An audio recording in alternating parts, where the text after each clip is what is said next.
को पहचान लेते हम भी पूछना चाहते हैं बाबा से, पेपर लीक क्या नाथूराम गोडसे की आत्मा ने लीक किया था? बताओ महाराज। इसके प्रधानमंत्री कह रहे हैं और कह रहे हैं कि मुझे ऊपर वाले ने खास मकसद के तहत भेजा। क्या मकसद है आपका बताइए? गंगा में लाशें बह रही थी कोविड के दौरान, नरेंद्र मोदी, क्या आपको दिखाई नहीं दिया? देश में आखिरी 7वें फेज की वोटिंग के लिए चुनावी संग्राम तेज हो गया है और इसमें सबसे ज्यादा हॉट सीट जो इस वक्त बनी हुई है वो है बनारस। वाराणसी की सीट पर तमाम नेता जो हैं अपना दमखम और जोर लगाने में लगे हुए हैं। जहां एक तरफ समाजवादी पार्टी और कांग्रेस है तो दूसरी तरफ एनडीए की तरफ से खुद प्रधानमंत्री नरेंद्र मोदी सामने है। लेकिन इस बीच पीडीएम के बैनर तले असदुद्दीन ओवैसी बनारस में पहुंचे हुए हैं। बनारस पहुंचे ओवैसी ने सीधा हमला मुख्यमंत्री योगी आदित्यनाथ और प्रधानमंत्री मोदी पर तो किया ही, लेकिन उससे पहले ओवैसी ने सीधे सपा कांग्रेस पर हमला कर डाला। ओवैसी ने मुस्लिम युवाओं से पूछा कि 2014, 17, 2019 में बीजेपी कैसे जीत गई? 2014 में तो ओवैसी था भी नहीं। समाजवादी और कांग्रेस सिर्फ आपको डराते हैं। क्या आपने 2017 में बीजेपी को वोट दिया था? क्या आपने 2019 में दिया था? क्या आपने 2022 में दिया था? क्या 2024 में देंगे आप? कितने नहीं देंगे? हाथ उठाइए।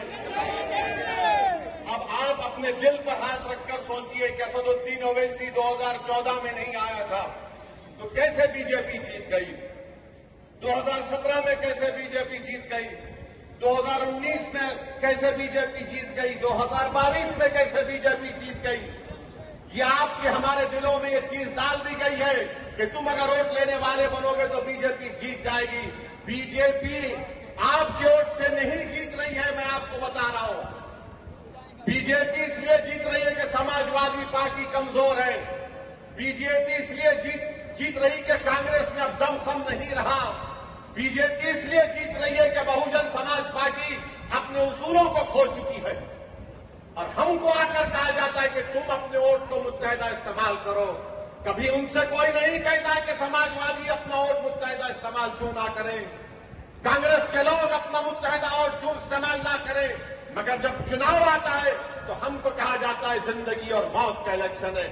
वहीं योगी सरकार पर हमला करते हुए पेपर लीक मुद्दे पर भी असदुद्दीन ओवैसी ने घेरा। उत्तर प्रदेश के मुख्यमंत्री को लेकर उन्होंने कहा कि उत्तर प्रदेश के मुख्यमंत्री को मुगलों की आत्मा दिखाई देती है। ओवैसी ने पेपर लीक पर पूछ डाला कि मुख्यमंत्री बताएं कि क्या पेपर लीक नाथूराम गोडसे की आत्मा ने कराया है? मैं तो अपनी माँ की पेट से पैदा हुआ अल्लाह के फजलो करम से, आप सब भी पैदा हुए ना। मोदी जी बोलते मैं नहीं, कैसे पैदा हुए भाई?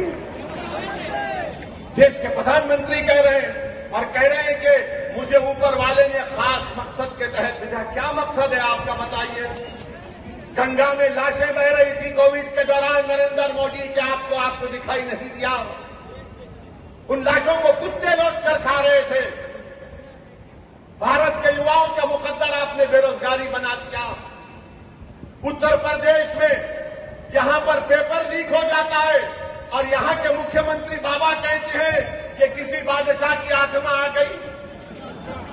बाबा, आपको आत्माओं से इतनी मोहब्बत क्यों है बताइए?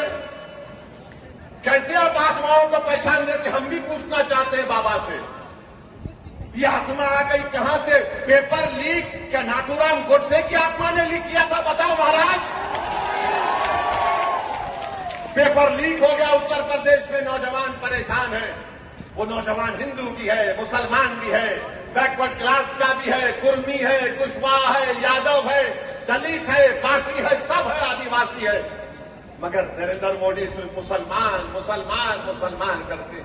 अब जहां मुख्यमंत्री योगी आदित्यनाथ को तो निशाने पर ओवैसी ने लिया ही, साथ ही साथ प्रधानमंत्री को लेकर कहा कि प्रधानमंत्री अपने भाषणों में कहते हैं कि उन्होंने रमजान के वक्त इजराइल को कह के जंग रुकवा दी। अगर इस बात में सच्चाई है तो राफा में कैंप में कैसे इस वक्त हमले हो रहे हैं? और मोदी जी झूठ कहते हैं। उन्होंने कहा कि रमजान में मैंने इजराइल से कहा कि जंग बंदी कर दो। नरेंद्र मोदी, इतना तो झूठ मत बोलो, झूठ बोले काला कौवा काटे। आप बताइए कि इजराइल बमबारी अपनी जारी रख रहा है। आज कल राफा में 45 लोग मारे गए रेफ्यूजी कैंप में। भारत क्यों नहीं कहता? मोदी तुम बोलो ना। नेतन्याहू से कहो कि जंगबंदी करो, मगर भारत से आज से चंद दिन पहले स्पेन में कश्ती को रोक लिया गया जिसमें 27 टन हथियार था, असला था, एक्सप्लोजिव थे जो भारत से जा रहा था इजराइल को। और मोदी झूठ बोलते हैं कि मैंने कहा इजराइल को कि रमजान में बमबारी मत करो।